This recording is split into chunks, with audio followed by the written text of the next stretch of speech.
இந்த வீடியோவில் பார்க்க போகிற ப்ராடக்ட் என்னன்னு பார்த்தீங்கன்னா எலக்ட்ரிக் பேக் ரெஸ்ட். ஸோ நம்ம அன்பாக்சிங் பண்ணிங்கன்னா இந்த மாதிரி தான் எலக்ட்ரிக் பேக் ரெஸ்ட்டோட வந்து ஃப்ரேமும் ஸோ அண்ட் மேட்ரஸ் ஃபோல்டபுள் மேட்ரஸோட வந்துடும். ஜஸ்ட் இந்த ஒயர்ஸ்லாம் பார்த்தீங்கன்னா இந்த மாதிரி வந்து அன்அட்டாச்சில் தான் இருக்கும். ஸோ நம்ம தான் பார்த்தீங்கன்னா அட்டாச் பண்ணிக்கணும். ஸோ அது எப்படின்னு பார்த்தீங்கன்னா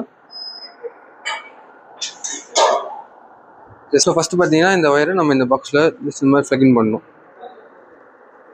ஜஸ்ட் இது பண்ணதுக்கப்புறம் பார்த்தீங்கன்னா இப்போ மேட்ரஸில் இருக்கிற ஃப்ளக்கு கரெக்டாக நம்ம பாயிண்ட் பார்த்து ஜஸ்ட் இந்த மாதிரி ஃபிக்ஸ் பண்ணிவிட்டு ஜஸ்ட் இது லாக் பண்ணிடணும். இந்த மாதிரி லாக் பண்ணிட்டீங்கன்னா உங்களுக்கு ரிமூவ் ஆகாது. ஸோ அதே மாதிரி பார்த்தீங்கன்னா காட்டில் வர ஃப்ளக்கில் இன்னொரு ஃப்ளக் பாயிண்ட் இருக்கும். ஜஸ்ட் அதை எடுத்து நம்ம இந்த ரிமோட் அட்டாச் பண்ணுறதுக்கு தான் அது. ஸோ கரெக்டாக நம்ம பின் பார்த்து ஸோ இந்த 5 இதுவும் கல்ச்சர் 5 ஹோல்ஸில் ஃபிக்ஸ் ஆகிற மாதிரி பார்த்து நம்ம ஃப்ளக் இன் பண்ணிக்கணும். தென் இதையும் லாக் பண்ணிக்கணும் இந்த மாதிரி. ஸோ அவ்வளோதான் பார்த்தீங்கன்னா நமக்கு இன்ஸ்டலேஷன் முடிஞ்சிடுச்சு. தென் பேக் ரெஸ்ட் ஃப்ரேமை பார்த்தீங்கன்னா நம்ம மோட்டர் வந்து ஹெட்ரஸ் சைட்ஸ் வர மாதிரி நம்ம பார்த்து நம்ம இந்த மாதிரி ஃபிக்ஸ் பண்ணிக்கணும்.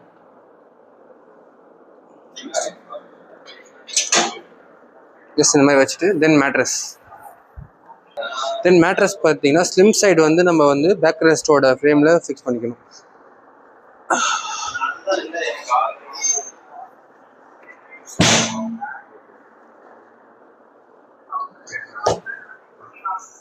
ஸோ இந்த எலக்ட்ரிக் பேக் ரெஸ்ட்டோட மெயின் பர்பஸ் பார்த்தீங்கன்னா நம்ம கிட்ட காட் இருக்குது. ஸோ அந்த மாதிரி நார்மல் காட் இருக்குது. ஜஸ்ட் நம்ம பேக் ரெஸ்ட் மட்டும் அப்போ வர மாதிரி ஃபியூச்சர்ஸ் வேணும்னா நீங்கள் அந்த காட்டுக்கு மேலேயே இதை அப்ளை பண்ணி யூஸ் பண்ணிக்க முடியும். ஸோ அதுக்கோசரம் இது வரது தான் எலக்ட்ரிக் பேக் ரெஸ்ட். ஸோ வாங்க இது எப்படி யூஸ் பண்ணுறதுன்னு பார்ப்போம். ஃபஸ்ட்டு பார்த்தீங்கன்னா ஃப்ளக் பாயிண்ட் வந்து நம்ம ஃப்ளக் பாயிண்டில் கனெக்ஷன் கொடுத்துடணும்.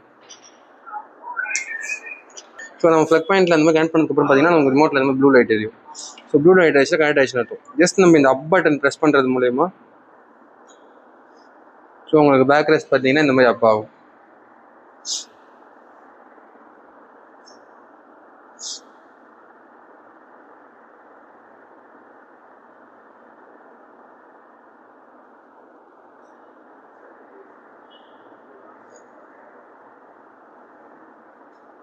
ஸோ அதே மாதிரி பார்த்தீங்கன்னா இந்த மேட்ரஸ் இந்த மாதிரி அப் டு 90 டிகிரி வரைக்கும் உங்களுக்கு அப் ஆகும். ஸோ டவுன் பண்ணுறதுக்கு பார்த்தீங்கன்னா ஜஸ்ட் இதே மாதிரி தான் ரிமோட்டில் உங்களுக்கு வந்து டவுன் ஏரோ பட்டன் இருக்கும். ஜஸ்ட் நம்ம அதை ப்ரெஸ் பண்ணுறது மூலிமா இந்த மாதிரி டவுன் ஆகிடும். ஸோ இந்த ப்ராடக்ட் ஆன்லைனில் பர்ச்சேஸ் பண்ணணும்னு நினச்சிங்கன்னா ப்ராடக்ட் லிங்க் டிஸ்கிரிப்ஷனில் கொடுக்குறேன். இல்லை நம்ம ஸ்டோரை விசிட் பண்ணி வாங்கணும்னு நினச்சிங்கன்னா ஏன் கேர் லொகேஷன் டிஸ்கிரிப்ஷனில் பின் பண்ணிடுறேன். தேங்க்யூ.